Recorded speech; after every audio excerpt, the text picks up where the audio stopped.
Hi everyone, and welcome back to my channel.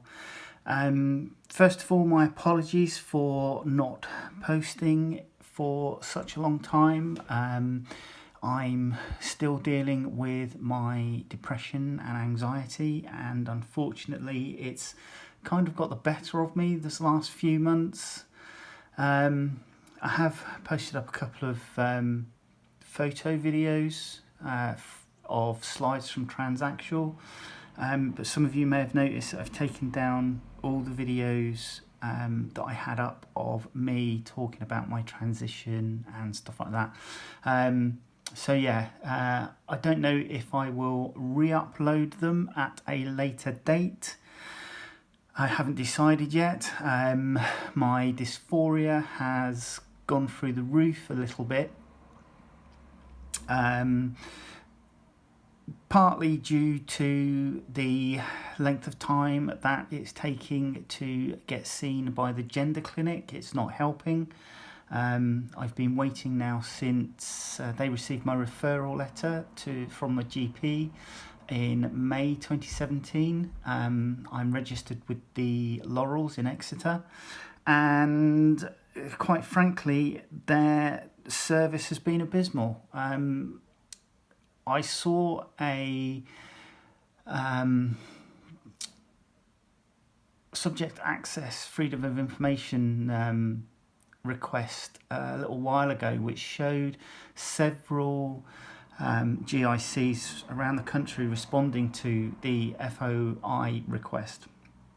Not all of them responded, but those that did showed that the majority of them had seen hundreds of patients over 3 years. However, for some reason, the Laurels, and they haven't clarified why, even though they're listed as having more clinical staff than the other GICs, have only seen something like 36 patients in that 3 years. As opposed to the hundreds, and in one case thousands of patients that some of the other GICs have seen. So yeah, the Laurels have stopped posting on their NHS website that waiting times. The last waiting times I saw were people that were referred in June 2016 were currently being seen, and that was November, I think that was November 2019 I saw that. So yeah, I'm not expecting to be seen any time before 2022, and I'm doubtful that I'll even be seen in 2022, to be quite honest. So Trans Healthcare, despite the rather poor show by the government over the GRA reform, despite assurances from them that they were going to open 3 new gender clinics, which wasn't strictly true, again, as with the Tory shit show. That's just not happened, and I doubt very much that it's going to improve under this current government. But anyway, let's have a chat about my current HRT. So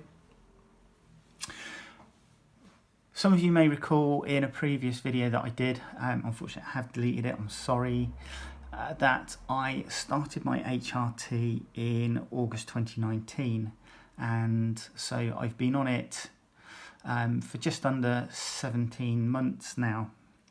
There have been changes. I like these changes. There are certain things which aren't going to change, which, depress me a little, let's be honest. But, managing those is just part of it. So when I started on a 25 micrograms daily. So I was on the Elest Solo MX25 patches. But in November 2019, the pharmacy couldn't get hold of those patches. So luckily, they gave me a list of what they could get hold of, and they could get hold of the Solo MX40, which is the patch you see before you now. Now, this was a bonus because it actually increased my HRT on the sly, which I'm happy about.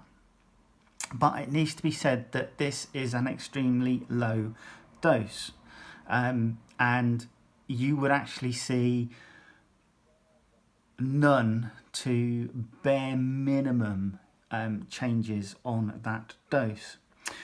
Anyway, around about Christmas 2019, I started ordering a progesterone cream. Now this comes from a seller in Poland, so I'm kind of hoping that with this Brexit fiasco that's going on, the delays and issues that are currently being faced by a lot of importers aren't going to affect this. It's only a small amount. I'm hoping that it falls under the customs declarations. So I currently use that daily, and I apply it topographically to the skin. Now, I have to say that I think this has helped with my breast growth. I've got my breasts are growing. It's a very slow process, but they are there. I have, they are visible breasts now, although quite small, probably an A cup at the most. But I think that has helped. In early 2020, I managed to get hold of some Estrogen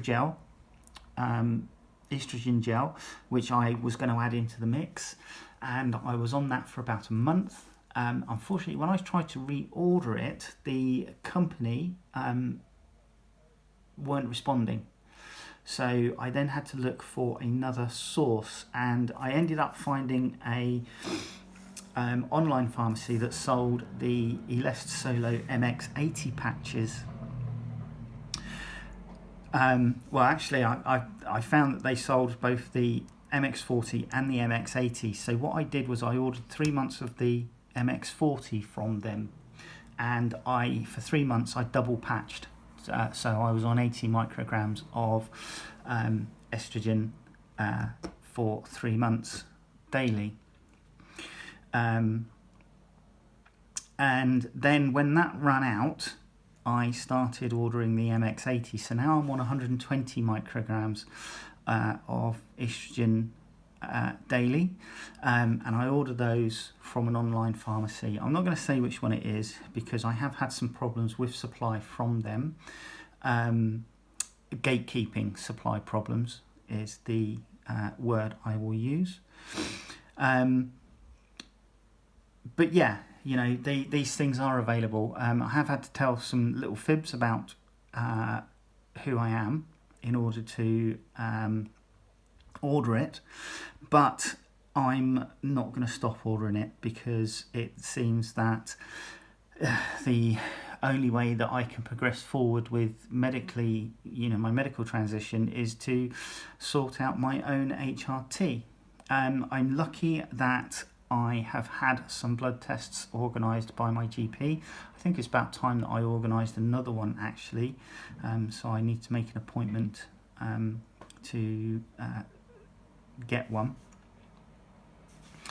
But yeah, so changes that I've noticed have been, there's been some fat redistribution in the face and some fat redistribution on my hips. Obviously the breast growth, as I said earlier, and that's about it. Other things that I've noticed being on HRT is that the hairs on my legs don't grow back as fast. Unfortunately, my facial hair still grows. However, it still grows at the very slow rate that it's always grown as. I was one of these people that I could shave and I probably wouldn't need a proper shave for a couple of days. I could get away with not shaving for a couple of days before it's really started to show. I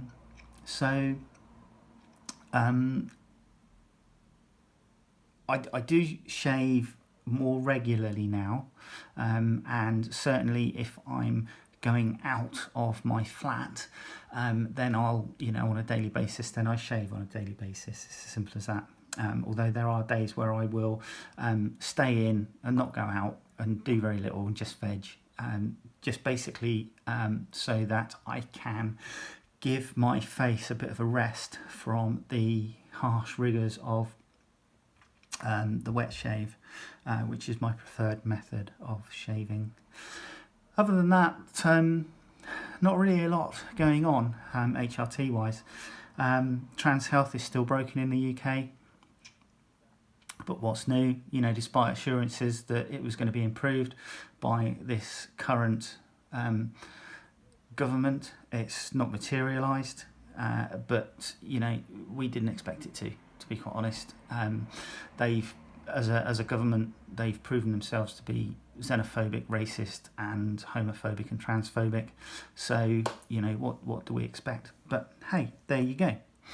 Anyway, I hope everybody's doing well in this current lockdown number 3, and hopefully depression and anxiety aside, hopefully I will try and upload some more videos. I've got some shoes and some other things that I may do review videos for, and I will post them onto my channel, so hopefully you'll join me for those. Alright, take care, bye bye.